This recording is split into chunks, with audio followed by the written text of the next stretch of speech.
اور یہاں پوری دنیا کے معاملات سمیٹ کے ہمیں خدا کی طرف لے جایا جا رہا ہے کہ دیکھو جب ایسا ہو جائے تو پھر یہاں خدا کو یاد کرو، ایسا ہو جائے تو پھر یہ کرو۔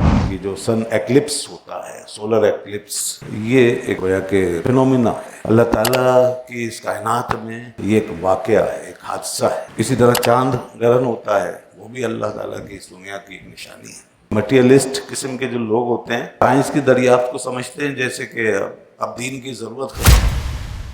اسلام سائنس کو بطور سائنس کے مانتا ہے، منواتا ہے۔ قرآن پاک میں کوئی 1000 کے آس پاس آیتیں موجود ہیں جس میں سائنسی حقائق کو آپ ہمارے سامنے رکھا گیا کہ زمین حرکت کرتی ہے نہیں۔ اس وقت جو سائنس جس نظریے پہ کھڑی ہے وہ مرکزیت شمس کا نظریہ۔ حتی دخل المسجد فدخلنا فصلی بنا رکعتین حتی انجلت الشمس وقال ان الشمس والقمر لا ينكسفان لموت احد واذا رأيتموها فصلوا وادعوا حتى يكشف ما بكم او كما قال النبي صلی اللہ علیہ وسلم۔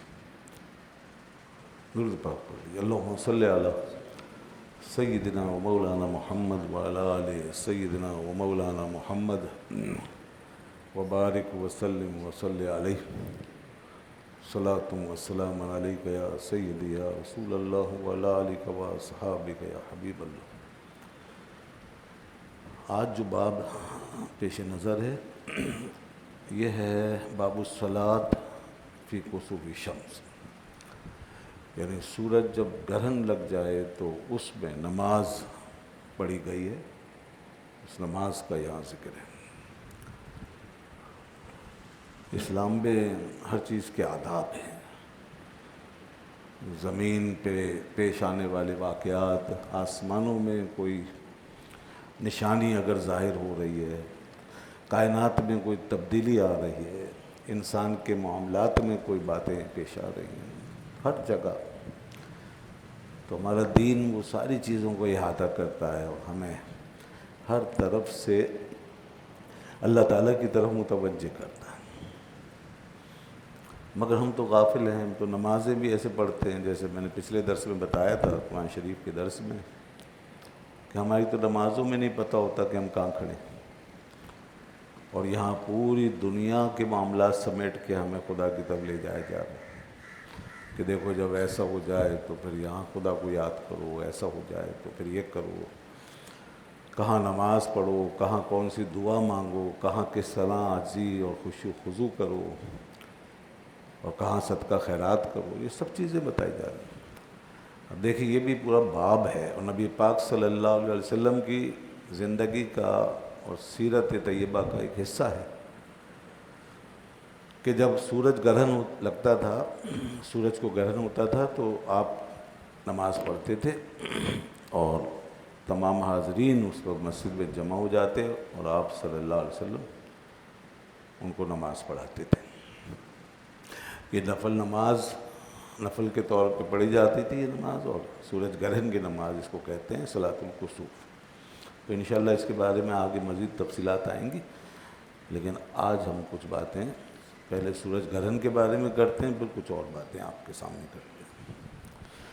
سورج گرہن لگنا یعنی یہ جو سن ایکلپس ہوتا ہے، سولر ایکلپس، یہ ایک گویا کہ فینومینا ہے اللہ تعالیٰ کی اس کائنات میں، یہ ایک واقعہ ہے، ایک حادثہ ہے، ایک فینومینن ہے جو پیش آتا ہے۔ اسی طرح چاند گرہن ہوتا ہے، وہ بھی اللہ تعالیٰ کی اس دنیا کی ایک نشانی ہے۔ تو یہ بہت بڑی بڑی نشانیاں ہیں، کائنات کی عظیم تبدیلیاں ہیں۔ اب انسان سائنس کی روشنی میں بھی ان کے کچھ حقائق جاننے لگا ہے، اس کی کچھ وجہ، کچھ اس کے ریزن، کچھ چیزیں ظاہر ہو گئی ہیں۔ ظاہر ہے سائنس کا کام یہی ہے کہ چیزوں کے پیچھے جو ریزنز ہوتے ہیں وہ دریافت کر لیتے ہیں، مگر اس سے کوئی فرق نہیں پڑتا کہ ہمیں ریزن کا پتہ ہے یا نہیں۔ اس زمانے میں جب یہ سائنس کی باتیں اس طرح نہیں تھیں اور لوگوں کو اس طرح عموماً اس کا پتہ نہیں ہوتا تھا، تو اس سے کیا کوئی فرق نہیں پڑتا تھا، دین واضح تھا۔ اس وقت بھی اسی طرح کے آداب احکام تھے اور آج بھی۔ اس وقت بھی ہمارے آئیڈیاز، ہمارے نظریات، ہمارے عقائد وہی تھے اور آج بھی وہی ہیں۔ یہ تو مادہ پرست لوگوں کی باتیں ہیں، مٹیریلسٹ قسم کے جو لوگ ہوتے ہیں جن کا ایمان کمزور ہوتا ہے، کہ وہ سائنس کی دریافت کو سمجھتے ہیں جیسے کہ اب دین کی ضرورت ختم ہو گئی،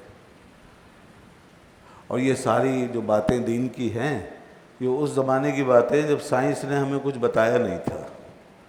اب جب ہمیں پتہ ہے کہ فلاں چیز اس وجہ سے ہے، فلاں اس وجہ سے ہے، اس کا ریزن یہ، اس کا ریزن یہ، تو بس اب ختم ہو گئی بات، ہمیں معلوم ہو گیا، لہذا اب ہم دین کو چھوڑ دیں اور اب دین پہ چلنے کا کیا فائدہ۔ اس طرح کی باتیں کرتے ہیں، اور بعض لوگ تو اس معاملے میں اتنے آگے بڑھ جاتے ہیں جیسے سائنس کا علم کیا ہو گیا، خدا کا علم ہو گیا، وہ جیسے انہیں خدا کی وحی آ گئی اور انہوں نے سائنس کو وحی کے درجے میں اتار لیا، یعنی وہ بالکل ایسی وحی کی طرح اس پر یقین کر لیا ہے، اور بس اب اس کے پیچھے پیچھے چل رہے ہیں، اس مذہب کو انہوں نے بالکل چھوڑ دیا۔ اس کو کہتے ہیں سائنٹزم، یہ سائنٹزم ہے۔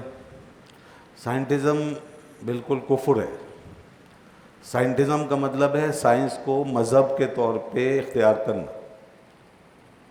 اسلام سائنس کو بطور سائنس کے مانتا ہے، منواتا ہے۔ قرآن پاک میں کوئی 1000 کے آس پاس آیتیں موجود ہیں جس میں سائنسی حقائق کو اب ہمارے سامنے رکھا گیا، یعنی کائنات کے شواہد کو، واقعات کو، زمینی آسمانی علوم کو ہمارے سامنے رکھا گیا ہے۔ وہ تقریباً 1000 آیتیں ہمارے پاس ہیں، اور احادیث بھی بہت سی موجود ہیں، مگر وہ صرف سائنس کے طور پر، یعنی کہ نالج کے طور پر۔ لیکن اس میں بھی جو ہمیں علم دیا گیا ہے وہ بھی صرف اس طور پہ نہیں ہے کہ وہ محض دنیا کا ایک علم ہے، بلکہ اس میں ایک روحانی اورینٹیشن ہے، اسپریچول اورینٹیشن ہے، اس میں ایک ہماری ڈائریکشن سیٹ کی گئی ہے کہ تم یہاں سے خدا کی طرف بڑھو۔ اور آج جو حدیث آ رہی ہے، ابھی جو میں نے تلاوت کی ہے، اب اس کا ترجمہ بھی پیش کرتا ہوں، اب دیکھیے، اس میں بھی نبی پاک صلی اللہ علیہ وسلم نے ہمیں ادھر متوجہ کیا کہ یہ اللہ کی نشانی ہے۔ اس کو محض اس طور پہ نہ لو کہ کائنات کا ایک فنومینا ظاہر ہوا ہے، بس ختم ہو گئی بات، نہیں، یہ اللہ کی نشانی ہے، اور اس کے پیچھے دیکھو، خدا کی طاقت دیکھو، قدرت کے اشارے کو سمجھو، اور پھر آگے جو قیامت پیش آنے والی ہے اس کے اوپر بھی استدلال کرو۔ تو اس طور پہ سمجھایا جاتا ہے، باقاعدہ ایک ریلیجیس اورینٹیشن کے ساتھ اور اسپریچول اورینٹیشن کے ساتھ، محض فزیکل فنومینن نہیں ہے یہ۔ سائنس کا تو یہی ہے، فزیکل فنومینن، ہم یہ نہیں کہتے۔ تو اسی لیے ہم یہاں پر اس کو اس طرح دیکھیں گے، اور سائنس کیا کہہ رہی ہے یہ بھی سمجھ لیں۔ اس کے ساتھ ایک اور چیز بھی آ جاتی ہے پھر، کہ زمین حرکت کرتی ہے نہیں۔ سائنس کی روح سے یہ جو سورج گرہن ہوتا ہے تو یہ اس وقت ہوتا ہے جب سورج اور چاند کے درمیان، سورج اور زمین کے درمیان چاند حائل ہو جاتا ہے، تو اس وقت زمین پر سورج کی روشنی نہیں پڑتی اور ہمیں سورج گرہن معلوم ہوتا ہے، یعنی بجھا ہوا، کیونکہ چاند بیچ میں آ گیا۔ اب تینوں ایک سیکوینس میں آ گئے، ایک لائن میں آ گئے، تو اس لیے وہ پھر اب سورج جو ہے وہ زمین سے چھپ گیا۔ اور اسی طریقے سے چاند جب گرہن ہوتا ہے تو سائنس یہ کہتی ہے کہ چاند اور زمین کے درمیان، چاند اور سورج کے درمیان زمین حائل ہو جاتی ہے، تو وہاں بھی پھر چاند ہمیں نظر نہیں آتا اور بجھ جاتا ہے۔ یہ بہت بڑی بات ہے، کس طرح یہ سب ہوتا ہے، اور اس میں ٹکراؤ نہیں ہوتا، یہ سب اپنے اپنے مدار میں حرکت کر رہے ہوتے ہیں، اور پھر اس طرح کبھی ایک لائن میں آ جاتے ہیں، اور یوں اللہ تعالیٰ کی یہ نشانیاں ظاہر ہوتی ہیں کہ اچھا خاصا دن رات میں بدل جاتا ہے، پورا اندھیرا ہو جاتا ہے۔ آپ نے بارہا اس کا مشاہدہ کیا، کتنا ہیبت ناک منظر ہوتا ہے، کتنا خوفناک ہو جاتا ہے، اور ساری کائنات ہل کے رہ جاتی ہے۔ بعض دفعہ جب پورا سورج گرہن ہوتا ہے، پورا ایکلپس ہوتا ہے، تو اس میں تو پھر بالکل رات کا منظر ہوتا ہے، اور ساری کائنات جیسے بدلنا شروع ہو جاتی ہے، پرندوں کی حرکت، جانوروں کی حرکتیں، اور پورا نظام۔ پھر انسان بھی سوچے کہ اگر یہ سلسلہ لمبا ہو جائے تو ہمارا سارا نظام ہی بدلنا شروع ہو جائے گا، سارے کام رک جائیں گے، سب درم برم ہو جائے گا۔ تو یہ ذرا سا ایک اللہ تعالیٰ اپنی قدرت کا اظہار فرماتا ہے اور پوری زمین کا نظام درم برم ہو جاتا ہے۔ تو یہ نشانی ہے اس طرح۔ اب سائنس یہ کہتی ہے کہ یہ جو چیز ہے پھر اس کی پریڈکشن کیسی زبردست ہو رہی ہے کہ آپ پچھلی صدیوں تک معلوم کر سکتے ہیں کہ کب کب سورج اور چاند گرہن ہوئے، اور آگے بھی صدیوں تک یہ بتایا جا سکتا ہے بڑی ایکوریسی کے ساتھ کہ کس طرح یہ ہوگا، کب ہوگا، کہاں ہوگا، کتنا ہوگا، یہ سب بتایا جا سکتا ہے۔ یہ چیز جو ہے آج ان لوگوں کی دلیل ہے جو یہ کہتے ہیں کہ زمین حرکت کر رہی ہے، زمین روٹیٹ کر رہی ہے، زمین ساکن نہیں ہے بلکہ وہ روٹیشن میں ہے، ریوالونگ میں ہے، وہ حرکت کر رہی ہے، اپنے ایکسس پہ حرکت کر رہی ہے، اپنے آربٹ پہ حرکت کر رہی ہے۔ زمین کی حرکت دو طرح کی ہے، ایک اس کے ایکسس پر ہے، محور پر، اور ایک اس کے آربٹ میں ہے۔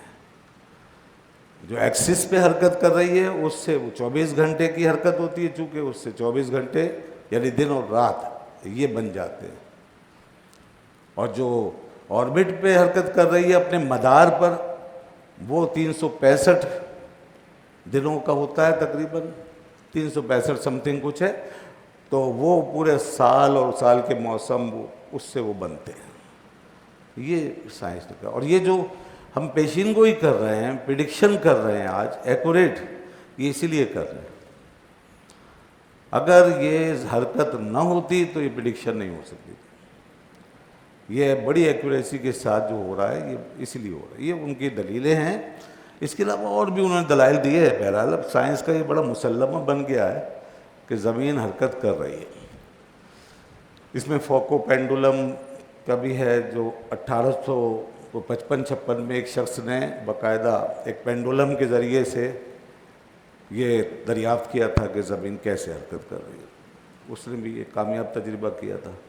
اس کے علاوہ اب جی پی ایس کیا ہوتا ہے یہ آ گیا ہے، نیویگیشن آ گئی ہے، آپ سیٹلائٹ نیویگیشن کے ذریعے سے، جی پی ایس کے ذریعے سے اور ساری ان چیزوں کے ذریعے سے بھی آج اس بات کو ثابت کیا جا رہا ہے، اور جو آبزرویشن ہو رہی ہے، مشاہدہ، اس سے زمین کی حرکت جو ہے وہ بتائی جا رہی ہے۔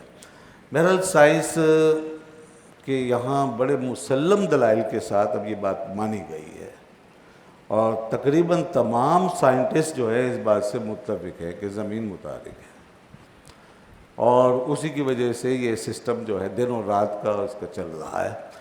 تو گویا کہ اس وقت جو سائنس جس نظریے پہ کھڑی ہے وہ ہیلیو سینٹرک نظریہ ہے، یعنی مرکزیت شمس کا نظریہ۔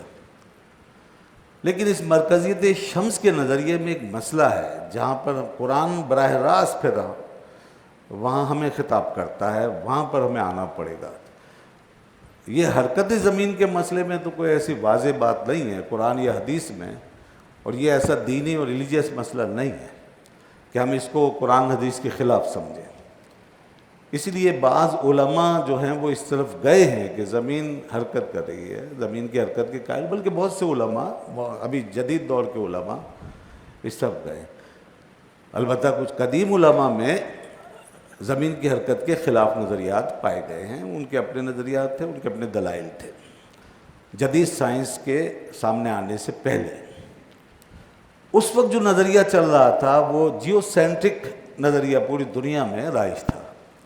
جیو سینٹرک کا مطلب ہے مرکزیت زمین کا نظریہ، یعنی زمین ساکن ہے اور سارا جو نظام ہے، شمسی نظام، سولر سسٹم، وہ اس کے گرد گھوم رہا ہے۔ اس وقت دنیا پہ یہی تھا، اور تقریباً دنیا اسی کی قائل تھی۔ مگر پھر کوپرنیکس اور گلیلیو اور نیوٹن اور یہ سب آئے، انہوں نے تجربات کیے، تو اس کے بعد ہیلیو سینٹرک نظریہ دنیا میں پیش کیا گیا۔ ہیلیو سینٹرک کا مطلب ہے کہ سورج، اب سنیے کہ یہ قرآن سے کہاں ٹکراتا ہے، قطعی طور پہ جہاں قرآن سے ٹکراتا ہے اس کو ہم نہیں مانیں گے۔ پھر ہیلیو سینٹرک جو ہے وہ یہ کہتا ہے کہ سورج ساکن ہے، اور زمین اور سارے اجرام اور سارا نظام شمسی جو ہے وہ اس کے گرد گھوم رہا ہے، سارے سیارے، ستارے سب سورج کے گرد گھوم رہے ہیں۔ یہ ہیلیو سینٹرک ہے۔ اب سائنس اس کی بھی قائل ہے، مگر یہ وہ چیز ہے جو قرآن کے خلاف ہے۔ قرآن پاک نے ہمیں واضح طور پہ بتایا ہے کہ سورج بھی حرکت کر رہا ہے، سورج حرکت کر رہا ہے، سورج کی حرکت کا واضح طور پہ ذکر ہے قرآن میں، اور چاند کی حرکت کا واضح طور پہ ذکر ہے۔ وَالشَّمْسُ تَجْرِي لِمُسْتَقَرٍ لَهَا، اللہ فرماتا ہے کہ سورج جو ہے وہ چل رہا ہے، دوڑ رہا ہے اپنے مستقر کی طرف۔ تو یہ بات تو قرآن میں اور بھی آیتیں موجود ہیں۔ اس لیے یہ جو ہیلیوسینٹرک ہے، اس کے اندر جو سورج کو روکا گیا ہے، اس کو ہم نہیں مان سکتے، اور جو ہیلیوسینٹرک کو پورا مان لے گا وہ قرآن کے اپوزٹ ہو جائے گا، اور اس کا ایمان قرآن سے ٹکرا جائے گا، تو وہ ایمان تو نہیں رہے گا پھر۔ ہاں البتہ زمین کی حرکت کا معاملہ وہ قرآن حکیم میں اس کے حوالے سے جو بات آئی ہے اس میں پھر کئی تعویلیں ہیں۔ جو سورہ فاطر کی آیت ہے اس میں جو ان تزولا کا لفظ آیا ہے کہ ان اللہ یمسک السماوات والارض ان تزولا، کہ بے شک اللہ تعالیٰ نے تھام رکھا ہے آسمانوں کو اور زمین کو کہ وہ زوال کا شکار ہو۔ ان تزولا کا مطلب ہے زائل ہونا۔ اس سے بعض حضرات نے مراد لیا کہ اس سے مراد ہے حرکت کرنا، تو اس کا مطلب پھر یہ ہوگا کہ اللہ نے حرکت سے روکا ہوا ہے، تو ایک تعویل یہ ہے۔ مگر دیگر ائمہ علماء نے اور آج کی سائنس کی روشنی میں پھر یہ تعویل اس کی اور اس کی بھی تائید قرآن سے ہوتی ہے اور دیگر دلائل سے، کہ یہ زوال سے بنا ہے، اور زوال کا مطلب ہے کس چیز کا منہدم ہو جانا، یعنی ڈاؤن فال، اس کا ڈاؤن فال آ جانا، اس کا منہدم ہو جانا، اس کا گر جانا۔ تو اب اس تعویل کی روح سے مطلب یہ ہوگا کہ اللہ نے آسمانوں اور زمینوں کو پکڑا ہوا ہے، تھاما ہوا ہے، اس بات سے روکا ہوا ہے کہ وہ ڈھہ جائیں، وہ ڈاؤن فال میں چلے جائیں، اس بات سے روکا ہوا ہے، ان پہ زوال آ جائے۔ تو یہ بالکل ہو سکتا ہے، اور یہ گنجائش ہے لفظ ان تزولا کے اندر، اور اس کے یہ معنی نکلتے ہیں۔ اس لیے اس مسئلے کو قطعی نہیں سمجھنا چاہیے۔ وہ جنہوں نے پہلے والا معنی لیا اور پھر آج جیسے بعض لوگوں نے اس کو قطعی طور پہ سمجھا کہ قرآن نے زمین کی حرکت کو رد کیا ہے اور اس معاملے میں اللہ کی آیت موجود ہے، تو یہ مسئلہ پھر بڑا سنگین ہو جائے گا۔ جب اس میں لفظ میں دونوں احتمال ہیں تو پھر خواہ سائنس کو، سائنس کی دریافت کو قرآن سے کیوں ٹکرائیں اور دونوں میں کیوں تصادم پیدا کریں؟ اگر اس طرح ہوگا تو پھر جو سائنس جن مسلمات تک پہنچے گی وہاں پھر وہ دین کو ماننے سے قاصر رہے گی اور دین کو ایکسیپٹ نہیں کرے گی، اور جب دین کی کسی بات کو وہ غلط سمجھے گی سائنس، تو پھر اس سے لادینیت پھیل جائے گی، اور جو جتنے پڑھے لکھے لوگ ہیں وہ دین سے دور ہو جائیں گے، یعنی پھر جو بھی انکار کریں گے وہ دین سے دور ہو جائیں گے۔ تو یہ بڑا خطرناک معاملہ ہے، اس لیے اس معاملے میں بہت احتیاط سے چلنا چاہیے۔ ہم یہ بھی نہیں کہتے کہ سائنس جو ہے وہ بالکل قطعی ہو گئی ہے، کیونکہ سائنس میں بھی جو اب تک بات کی جاتی ہے وہ یہ ہے کہ زیادہ تر آبزرویشن، مشاہدات جو ہیں، تجربات ہمارے، وہ ہمیں یہی بتا رہے ہیں کہ زمین روٹیشن میں ہے، اس میں ازمپشن کم ہے، اس میں ایکسپیرینس زیادہ ہے، تجربہ بہت ہے اس میں، اور اس میں ایکوریسی بہت ہے، اگرچہ یہ بھی 100% نہیں ہے، کیونکہ 100% جو ہے وہ کسی نے بھی، یعنی سب نے، پوری دنیا نے اس کا مشاہدہ نہیں کیا۔ کچھ لوگوں نے ریاضیاتی طریقوں سے، کچھ حساب کتاب لگا کے، کچھ اندازے لگا کے، کچھ کیلکولیشن کر کے سائنسدانوں نے اس کو سمجھا ہے، جیسے میں نے کہا نا، فوکو پینڈولم کے ذریعے سے اس کی حرکت سے سمجھا ہے۔ اسی طرح ایک اور نظریہ کہ چیزوں کو پھینکا جائے تو اس کے تھرو میں فرق آتا ہے، تھوڑا سا ہلکا، یا موجیں سمندر کی وہ تھوڑی سی رائٹ لیفٹ ہو جاتی ہے وغیرہ، اس طرح کی چیزیں جو مشاہدہ کی گئی۔ تو اس لیے یہ بھی ایسا نہیں کہ قطعی ہے، بالکل قطعی ہے۔ ممکن ہے کہ کل غلط ہو جائے، ممکن ہے کل کوئی اس کے خلاف نظریہ آ جائے، کوئی اس کے خلاف ریسرچ آ جائے، ممکن ہے، کیونکہ پہلے اور بھی کئی نظریات ہیں جس کو سائنس میں خود چیلنج کر دیا گیا اور وہ چینج ہو گئے، اگرچہ ابھی تک سائنس اس پر متفق ہے۔ تو بہرحال قرآن کی پوزیشن یہ ہے جو میں نے بتائی کہ آسمان کے حوالے سے اور سورج کے حوالے سے قرآن نے واضح طور پہ فرمایا کہ وہ حرکت کر رہا ہے. اور اسی طرح نظام شمسی میں اور فلک کے اندر، اس کو فلک کہتے ہیں، اس فلک کے اندر جتنے بھی اجرام ہیں قرآن یہ بھی فرماتا ہے وہ بھی حرکت کر رہے ہیں. جیسے کل فی فلک یسبحون، جتنے بھی اجرام ہیں وہ سب متحرک ہیں، سارے ستارے سیارے. اچھا، اس سے بھی بعض لوگوں نے اشارہ نکالا ہے کہ اس میں زمین بھی آ گئی، لیکن بہرحال وہ آیت جو سورہ فاطر کی ہے اس میں سے ایک مطلب وہ نکل رہا ہے کہ جس سے زمین کی حرکت کا رد ہو رہا ہے، اور دوسرا مطلب وہ نکل رہا ہے جس سے زمین کی حرکت کا کوئی مسئلہ نہیں ہو رہا، بلکہ وہ ایک دوسری چیز پتہ چل رہی ہے جو انتزولہ کا دوسرا معنی ہے کہ منہدم ہو جانا، اس سے روکا گیا ہے. بس زمین کی حرکت سے یہ نہیں ٹکرا رہی بات، لیکن پہلے والا معنی اس سے زمین کی حرکت کا رد ہو رہا ہے، جیسا کہ بعض علماء نے سمجھا. تو بہرحال زمین کی حرکت کا معاملہ قرآن کے اندر قطعی طور پہ واضح نہیں ہے، دین میں واضح نہیں. سورج کی حرکت قطعی طور پہ واضح ہے، اس لیے میں نے بتا دیا کہ علماء کا اس بات پہ اتفاق ہے کہ جو سورج کی حرکت کا انکار کرے گا، یعنی ہیلیو سینٹرک کو پورا مان لے گا، کوپرنیکس کو، گلیلیو کو، نیوٹن کو، اس معاملے میں اگر پورا مان لیا تو اس کا ایمان قرآن سے ٹکرا جائے گا. تو باقی حرکت زمین کے حوالے سے یہ جو وضاحت ہے یہ میں نے آپ کے سامنے رکھ دی ہے. اس کو کسی بھی لحاظ سے قطعی صورت نہیں دینی چاہیے، اس کو بالکل ایسا عقیدہ نہیں بنا دینا چاہیے، چاہے آپ حرکت زمین کے قائل ہوں، چاہے زمین کو اسٹیشنری مانتے ہوں، جو بھی صورت، آپ اس کو کسی ون سائڈلی قطعی طور پہ ایسا نہ سمجھیں کہ یہ بس آخری فیصلہ ہے. انتظار کیجئے، آگے ہو سکتا ہے کوئی تبدیلی آ جائے. ابھی تک بہرحال سائنس جو ہے تقریباً متفق ہے اپنے مشاہدات کے حوالے سے اور اپنے تجربات کے حوالے سے کہ زمین متحرک ہے. اب یہ ہے، ہمارے بعض علماء نے بھی اس کو بڑی وضاحت سے لکھا ہے، جیسے علامہ غلام رسول سعیدی صاحب رحمۃ اللہ علیہ نے تبیان القرآن کی 9ویں جلد میں اسی آیت کے تحت اس مسئلے پہ بڑی وضاحت سے روشنی ڈالی، اور وہ انہوں نے زمین کی حرکت کو جائز مانا ہے. انہوں نے کہا ہے کہ زمین متحرک ہے، یہ بات ثابت ہو گئی ہے، اور انہوں نے جو دلیل پیش کی ہے وہ وہی جو میں نے شروع میں کہا کہ اتنی ایکوریسی کے ساتھ جو پیشین گوئی ہوتی ہے یہ ہو ہی نہیں سکتی.